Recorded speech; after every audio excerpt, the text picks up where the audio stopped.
Doctor साहब, ये जो MQM के गिरोह हैं, मैं चाहता हूं कि कराची के वाले ये सुनना चाहें। हम पाकिस्तान के तो सुन रहे हैं, इमरान खान साहब ने 1500 वादे किए, कुछ पूरे हो गए, कुछ पूरे हो रहे हैं, किसके बारे में कुछ नहीं पता। MQM के जो मुख्तलिफ धड़े हैं, वो डॉक्टर इशरत उल इबाद साहब से मुलाकात जब आपकी हुई, उस पर कोई आपका एग्रीमेंट हुआ? मैं चाहूँगा कि अब्दुल रऊफ सिद्दीकी साहब असू, लेकिन आप ज़रा इस गुफ्तगू के बारे में बताइए। देखिए, ये तो तयशुदा बात है ना कि जो हमारा पहला कदम होगा इस सफ़र के लिए, वो तो कराची से ही, और कराची ही तो फोकस है। और कराची के मसाइल हल नहीं होंगे तो शायद कौमी मसाइल भी हल नहीं होंगे। हम सिर्फ इसलिए कराची कराची कराची कराची कर रहे हैं, आप समझ गए। और यहाँ PTI उस खला को पुर नहीं कर सकी जो MQM की सीटें अगर उसको दिला भी दी गई। अच्छा, फिर MQM की बदकिस्मती, सुने एक बात सुन ले, बस एक बात सुन ले। MQM की परफॉर्मेंस भी इंतहाई नाकाबिल तसल्ली बख्श है।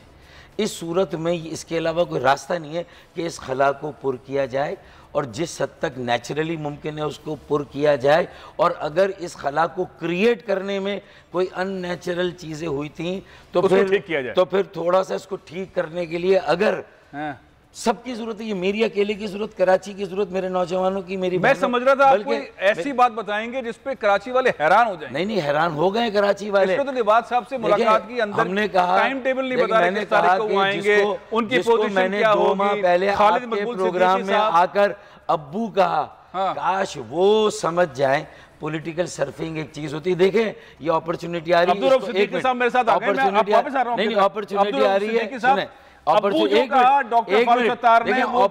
है, इसको ग्रैब कर ले। मैंने डॉक्टर इशरत उल इबाद ने इस अपॉर्चुनिटी को ग्रैब किया है। चले, हमने आगे का रोड मैप बना लिया है कि कराची में तमाम MQM के फरीकैन को भी जोड़ना है, और उससे बाहर जाकर, क्योंकि सिर्फ MQM अगर अपनी ओरिजिनल पोजीशन में भी इंशाल्लाह आ जाए, जो हमारी जद्दोजहद कोशिश है, लेकिन उससे बियॉन्ड भी ओरिजिनल से लोग घबराते हैं। ओरिजिनल का मतलब है लंदन से चले, लेकिन ट्रांसफॉर्म्ड MQM, अच्छा, जदीद MQM, पढ़े लिखे सुलझे हुए लोगों की MQM, zero tolerance militancy violence. Abdul Siddiqui साहब, आपने गुफ्तगू सुनी डॉक्टर फारूक सत्तार साहब की, उनकी हालिया मुलाकात हुई साबिक गवर्नर इशरत उल इबाद साहब से। आपने कहा कि सारे धड़े आपस में राब्ते में हैं, और उसके बाद फिर लोग डर गए, कहने लगे सभी राब्ते में, सभी राब्ते में। ये अना का मसला है, ये प्लेसमेंट्स का मसला है, कुछ हैवी वेट्स हो गए, ऊपर निश्चित एक ही है, अब्बू एक ही हो सकते हैं, ताया अब्बू बहुत सारे हो सकते हैं। ये डॉक्टर फारूक सत्तार साहब ने कहा था, चाचा भी होंगे। तो ये जो पोजीशन है MQM की, आपके ख्याल में ये डॉक्टर खालिद मकबूल सिद्दीकी साहब के पास रहनी चाहिए, डॉक्टर फारूक सत्तार साहब के पास होनी चाहिए, डॉक्टर इशरत उल इबाद साहब के पास होनी चाहिए, और उसके बाद के टीयर्स? और दूसरा ये एक और सवाल इसके साथ ही मैं कर लेता हूँ, ये आप लोग खुद ही कर लेंगे या कोई कहेगा, कोई बड़ा आके कहेगा कि भाई मिल जाओ, एक पेज पे आ जाओ, बैठ जाओ, इससे पहले कि बिठा दिए? देखिए फैसल अजीज साहब जी, देखिए फैसल अजीज साहब की बात, बहुत सारी बातें अभी मैंने सुनी और कुछ बातें क्रॉस टॉक की नज़र हो गई, लेकिन बहरहाल मैं जो कुछ मैंने सुना है और जो कुछ मैं आज तक समझता रहा हूँ वो शेयर करता हूँ आपके साथ। पहली मुख्तसरन बात ये है, मुख्तसर बात ये है कि MQM के ये धड़े इस तरह नहीं थे जैसे हैं, लिहाजा जिन्होंने ये धड़े बनाए हैं वो जब चाहेंगे ये सब धड़े एक हो जाएंगे, फिर ना प्लेसमेंट का फ़र्क पड़ेगा, ना लीडरी का पड़ेगा, और ना ही किसी चीज़ का। और एक बात फैसल साहब, बिल्कुल मैं वाज़ेह तौर पे बता दूं कि जितने भी इस वक्त आपको धड़े नज़र आ रहे हैं उनकी फॉलोइंग नहीं है, आवाम के अंदर फॉलोअर्स नहीं है। हाँ। और मसला ये है इन धड़ों की फॉलोअर्स नहीं है, और जिन्होंने बनाए हैं वो कहेंगे तो एक पेज पे आ जाएंगे।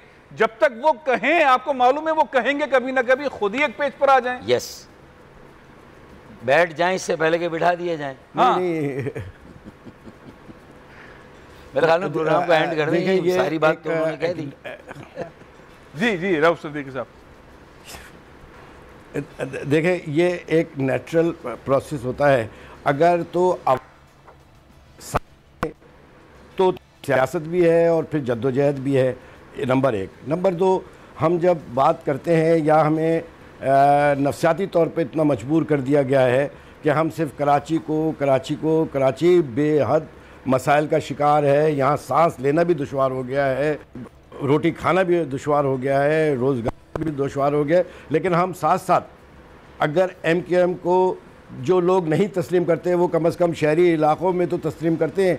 तो हैदराबाद कहाँ है, नवाबशाह कहाँ है, सक्खर कहाँ है, मीरपुर ख़ास कहाँ है, ये तमाम जगह में। और ये 3-4 करोड़ की आबादी है जिसको सियासी हुकूक तो छोड़िए, उनके तो ज़िंदा रहने के भी हुकूक छीन लिए, रोज़गार भी लेने से वो नहीं है। और मसला ये है कि एक ट्रक की लाल बत्ती के पीछे लगा दिया गया है और सब एक दूसरे के साथ शुरू हुए हुए। बड़ी ज़बरदस्त आपने बात की है। अगर यही वाकई हक़ाइक़ हैं, उसके बावजूद भी आप ये कह रहे हैं कि अगर जिन लोगों ने, अगर मैं लफ्ज़ इस्तेमाल कर रहा हूँ, जिन लोगों ने धड़े बनाए वो अगर ये कहेंगे तो आप मुत्तहिद हो जाएंगे।